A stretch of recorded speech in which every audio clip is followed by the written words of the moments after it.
মনে হচ্ছে কতদিন পরে আমি শাকের মুখ দেখতে পাচ্ছি। আর শ্বশুরবাড়িতে এসেই প্রথমবার শাক তুলে খাচ্ছি, মানে নিজে হাতে শাক তুলে খাচ্ছি। এর আগেরবার যখন এনেছিল তখন তোমাদের দাদাভাই এনে দিয়েছিল, শাক কিনে কিনে আনছিল, তো আমার ওটাতে না একদম পোষাত না। আর এটা হচ্ছে অনেকেই বলে নিন্দালি শাক, আমরা বলি শুনশুনি শাক। তো শুনশুনি শাকটা আমার খুব প্রিয়। আর এই যে শাকটা, এটা খাপরা শাক নাকি থ্যাপড়া শাক আমি জানি না, শ্বশুরবাড়িতে প্রথম দেখছি, কিন্তু কেমন যে লাগে সেটা আমি জানি না।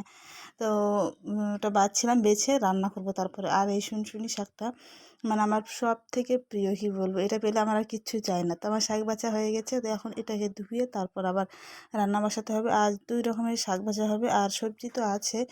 আর সবজিতে তো আমি খাবো না, শাক ভাজা থাকলে না আমার সবজি লাগে না, শুধু শাক ভাজা দিয়েই হয়ে যায়।